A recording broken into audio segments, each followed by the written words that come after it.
আসসালামু আলাইকুম রহমতুল্লাহ। জয় Bangla slogan court থেকে নিষিদ্ধ। সেই কোর্টেই যখন জয় বাংলা স্লোগান দেয় তখন কোর্টের কিছু করার থাকে না। নড়াইলের নেতা নেত্রীরা দেখলাম সেই সাহসী।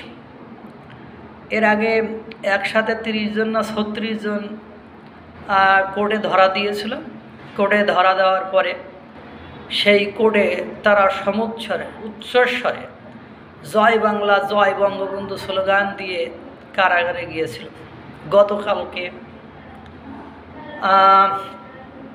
গতকালকে আপনারা জানেন যে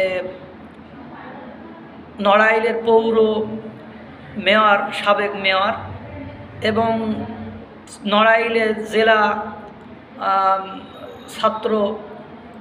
জেলা যুবলীগের সাধারণ সম্পাদক কালকে তাকে কারাগারে পাঠানো হয়েছে। যখন পুলিশ তাকে কারাগারে নিয়ে যাচ্ছিল তখন রাস্তায় কোর্ট চত্বরে সে জোরে জোরে জয় বাংলা স্লোগান দিয়ে মুখরিত করে ফেলেছে। দেখেন, এভাবে কোনো আদর্শকে ধ্বংস করা যায় না। কিছু কিছু মানুষের হৃদয়ে জয় বাংলা জয় বঙ্গবন্ধু স্লোগানটা এমনভাবে গেঁথে গিয়েছে যে এই জয় বাংলা জয় বঙ্গবন্ধু স্লোগানটা শেষ করতে হলে একটা প্রজন্মকে শেষ করতে হবে। একটা প্রজন্ম যারা এই জয় বাংলা জয় বঙ্গবন্ধু স্লোগানেই বড় হয়েছে, এই প্রজন্মকে একেবারে নিঃশেষ করতে হবে, ধ্বংস করে দিতে হবে। তাহলেই শুধু সম্ভব। আর এটা ইতিহাসের কখনোই সম্ভব নয়। কারণ একটা প্রজন্মকে ধ্বংস করে, একটা স্লোগানের জন্য ধ্বংস করে দেওয়া, এটা ইতিহাসে কখনোই কোনোভাবেই সম্ভব নয়। আপনারা সবসময় একটা মনে রাখবেন, যে জিনিসটার যত নাড়ানাড়ি করবেন, যে জিনিসটারে যত নিষিদ্ধ করতে চাবেন, দেখবেন ওই জিনিসটার উপর মানুষের আগ্রহ আরও অনেক বেশি বেড়ে যাবে। তাই জয় বাংলা আপনি যখনই নিষিদ্ধ করতে যাচ্ছেন তখন দেখা যাবে ওই জয় বাংলার প্রতি মানুষের আগ্রহ আরও বেড়ে গিয়েছে। সুতরাং হিতে বিপরীত হওয়ারই সম্ভাবনা সময় বেশি থাকে।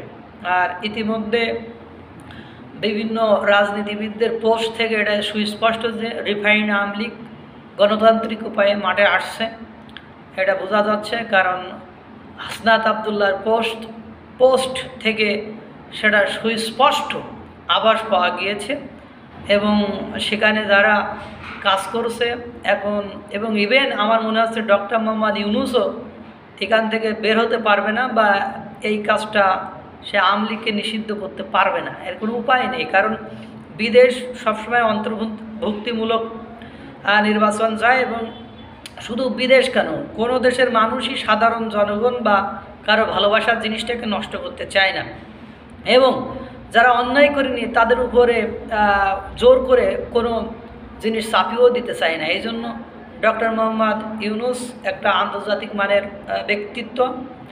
তার যদি সম্মান বাঁচিয়ে রাখতে হয় বা তার যে সম্মানটা আছে সেটা টিকিয়ে রাখতে হয়, তাহলে আওয়ামী লীগকে নির্বাচনে নিয়ে আসতে হবে। এটা তো দুধের শিশুরা বোঝে না, এই জন্য লাফালাফি করে।